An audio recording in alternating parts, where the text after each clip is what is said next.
नमस्कार साथियों, जैसा कि आप लगातार सूर्या पेज के ऊपर वर्तना नगर पालिका की कवरेज को देखते हुए आ रहे हैं, हम बार बार अपने चैनल के ऊपर वर्तना नगर पालिका से जुड़े हुए नेताओं को लेकर आते हैं। और वर्तना का नंबर 1 चैनल सूर्या पेज इसलिए बना हुआ है क्योंकि ये किसी दल का चैनल नहीं है, किसी व्यक्ति विशेष की कवरेज नहीं करता। ये हर दल से जुड़ा हुआ चैनल है और हर व्यक्ति को कवर करता है। हमारे साथ मौजूद हैं बहुजन समाज पार्टी के प्रत्याशी, और प्रत्याशी नहीं गए हैं, प्रबल प्रत्याशी हैं और जीतने की इनकी बहुत ज़्यादा संभावना है। जनता के बीच में जिनकी बहुत मजबूत पकड़ है, मनोज पोरवाल जी। सर नमस्कार। नमस्कार। सबसे पहले तो आपको बहुत बहुत शुभकामनाएं आपके इलेक्शन की, जो आप लड़ रहे हैं मजबूती के साथ। धन्यवाद। दूसरा आपसे प्रश्न ये है कि आप समाजवादी पार्टी छोड़ के बीएसपी में आ गए। लोग आपके ऊपर आरोप लगाते हैं कि आप दल बदलू हैं, तो इसके ऊपर आप क्या कहना चाहेंगे?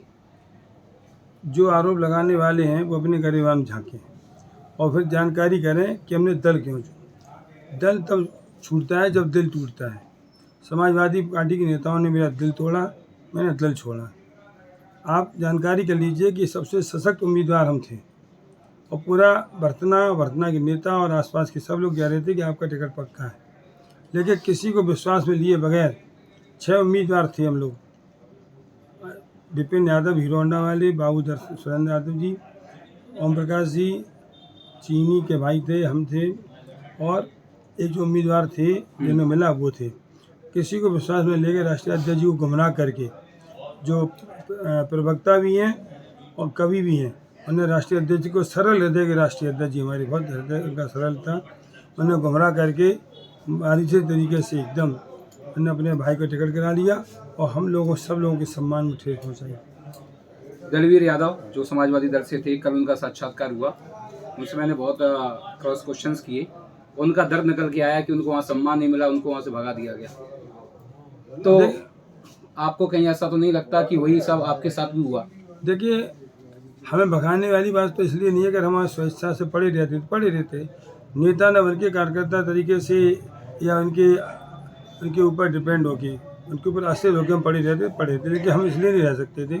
हम जनता के व्यक्ति हैं और जनता मेरे साथ है, तो कभी भी हम वहाँ पड़े रहते तो हमारे मन पर कुठारघात नहीं होती, वर्तना की जनता के मन पर कुठारघात होती। उसे उन्हें तकलीफ होती कि मेरा संघर्षशील व्यक्तित्व का धनी आदमी, मेरा कार्यकर्ता, मेरा भाई उनके चंगुल फंसा है।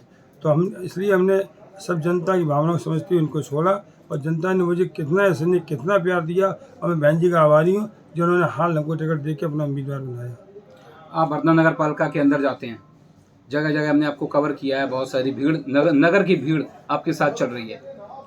और हम आपसे एक प्रश्न ये पूछना चाहेंगे कि जैसे कि वो अपने जवाब देते हैं कि उन्होंने विकास के कीर्तिमान स्थापित कर दिए, तो आपका भी कार्यकाल रहा 10-11 साल का, आप रहे, आपकी पत्नी रही, तो आपने कोई विकास का कार्य किया?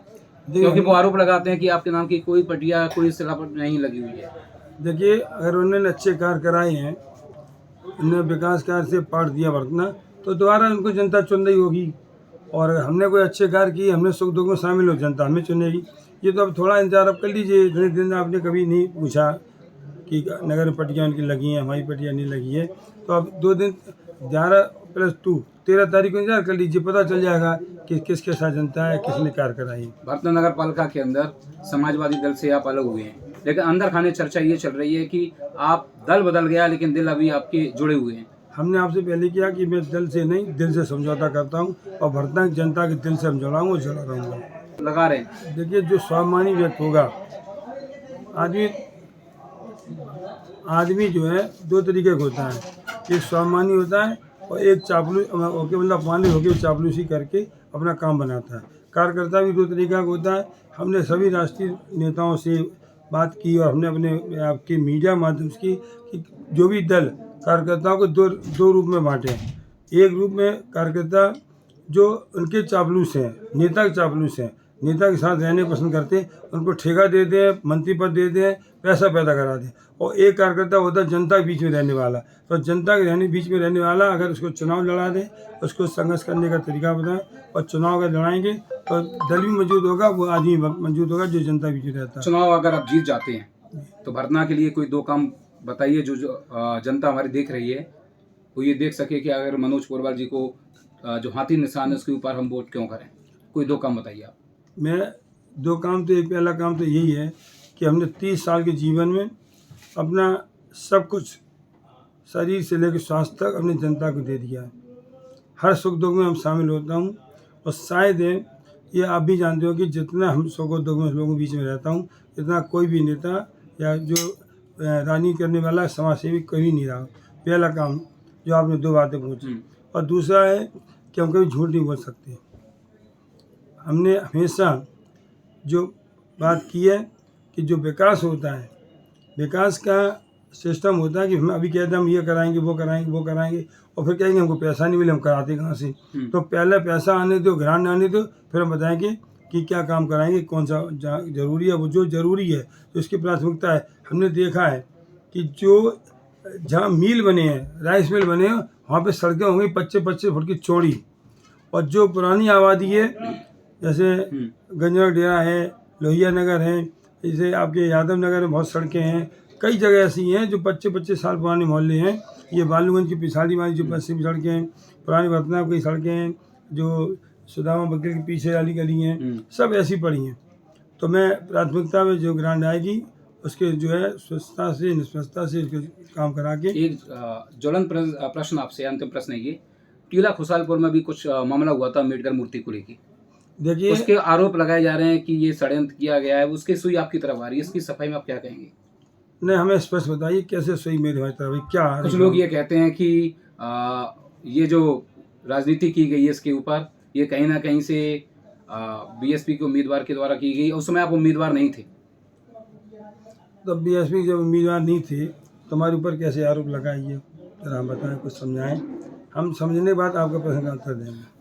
कुछ लोग वहाँ पे जो बैठे हुए हैं, वहाँ रूमर वहाँ फैलाई गई है कि ये पर्सनली आपके द्वारा ये ऐसा कुछ किया गया, कुछ ये अफवाह चल रही है वहाँ पे। देखिए, हम उस दिन जब ये बवाल हुआ था, उस दिन समय भीमराव अम्बेडकर साहब की जयंती थी, और मैं इटावा में जो पार्क बनाए कचहरी पीछे, वहाँ पे बसते था, मेरे पास सूचना पहुँची, मैंने पूरी जानकारी की। वहाँ पे वर्तमान विधायक राघवेंद्र गौतम भी थे, उनके पास भी सूचना पहुँची थी। मैं इसकी जब पूरी जानकारी की तो हमें ये पता चला कि एक उम्मीदवार जो केवल भ्रमित करके लोगों को लेते, उन्होंने कुछ चंदा दिया टीला के लोगों को, और कुछ चंदा उन लोगों ने इकट्ठा करवाया कि तुम लगाओ मूर्ति और हम तुम्हारे साथ जो है साथ खड़े हैं। लेकिन ये उन्हें मालूम नहीं था कि वो, हम समझते हैं कि वास्तव में न तो वो ज्ञानी है न पढ़े लिखे हैं, और भाषा शैली तो वो शायद आप जानते हो कि हम किसके बारे में बात कर रहे हैं। तो उन्होंने ये सोचा कि मूर्ति लगवा के एक दलित समाज का वोट, टीला का वोट हम अपने पक्ष में कर लेंगे। वो उम्मीदवार वो भी थे और उम्मीदवार इस समय हैं। उन्होंने को ये लग रहा था हमारा टिकट कटेगा तो हम बीएसपी से लड़ेंगे, ये भी भूमिका चल रही थी। तो उन्होंने दलित समाज के वोट साधने के लिए उन्होंने कुछ चंदा भी दिया, और जो है उसको लोगों के आगे करके भीमराव अम्बेडकर साहब की मूर्ति लगवानी, और चुनाव डिक्लेयर हो गया था। टिकट फाइनल नहीं हुआ था, लेकिन चुनाव डिक्लेयर हो गया था। अब हुआ क्या, उसमें शिकायत हो गई। शिकायत के बाद हमें जब जानकारी हुई कि आपको आना है, तो हमने पूछा और पूरी जानकारी की, तो हमें ये पता चला कि बाबा भीमराव अम्बेडकर साहब की जो संविधान बनाया, उसी संविधान के तहत बहन मायावती जी ने एक अपने शासन में आदेश दिया था कि किसी भी सार्वजनिक जगह पे या किसी ऐसी जगह पे जो है उसके बाबा भीमराव अम्बेडकर की मूर्ति, काशीराम जी की मूर्ति स्थापित नहीं होगी, जब तक एक एप्लीकेशन एसडीएम साहब के यहाँ जाएगी, एसडीएम साहब उसकी जांच लेखपाल से कराएंगे, और ये मालूम हो जाएगा ये ज़मीन विवादित नहीं है, तब उसकी स्वीकृति मिलेगी, तभी मूर्ति लग सकती। इन लोगों ने अपने वोट बैंक बढ़ाने के लिए दलित समाज के कुछ लोगों को गुमराह करके अपना कुछ आर्थिक उनको पैसा दे के मूर्ति लगवाने का काम किया, और वो कानून के तहत वो गलत था। प्रशासन ने जाकर उसको रुकवाया।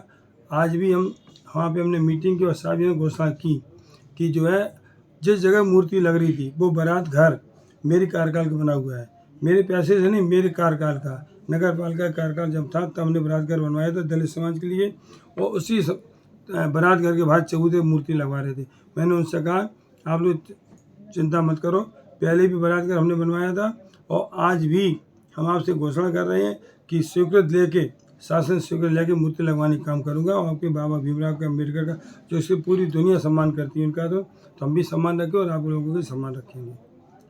नमस्कार सर। साथियों, ये तो थे मनोज पुरवाल जी, तेज तर्रार नेता हैं। दल कोई भी हो, लेकिन इनका हमेशा जो रिश्ता रहा है भरतना की जनता के साथ, वो दिल का रिश्ता रहा है। लोग जो आरोप लगाते रहे हैं कि इन्होंने दल बदले, तो इन्होंने उसके ऊपर अपना स्पष्टीकरण किया कि हमने दल जरूर बदले, लेकिन भरतना के लोगों के हित के लिए, दल बदलने का काम किया है, बल्कि अपने हित के लिए नहीं। दूसरा प्रश्न जो आज चल रहा था, भरतना की नगर पालिका के अंदर बहुत बड़ा मुद्दा बना हुआ था, जो बाबा भीमराव अम्बेडकर साहब की मूर्ति का मुद्दा था, उसके ऊपर भी उन्होंने सफाई प्रस्तुत कर दी अपनी, और ये क्लियर हो गया। उन्होंने अपनी मीटिंग में भी बता दिया टीला पे कि ऐसा कुछ भी नहीं है, ये विरोधियों के द्वारा षड्यंत्र किया गया है ताकि दलित वोट कुछ ट्रांसफर हो सके उनके पक्ष में। अब डिसीजन आपको लेना है कि कौन सही है कौन गलत है। आज का मतदाता बहुत जागरूक है, बिना सोचे समझे आप लोग मतदान नहीं करें और मतदान अवश्य करने जाएं। मिलेंगे किसी नई शख्सियत के साथ। आपको हमारा चैनल अच्छा लगता हो, हमारी खबरें अच्छी लगती हैं तो प्लीज़ चैनल को शेयर, सब्सक्राइब, लाइक जरूर करिएगा। नमस्कार।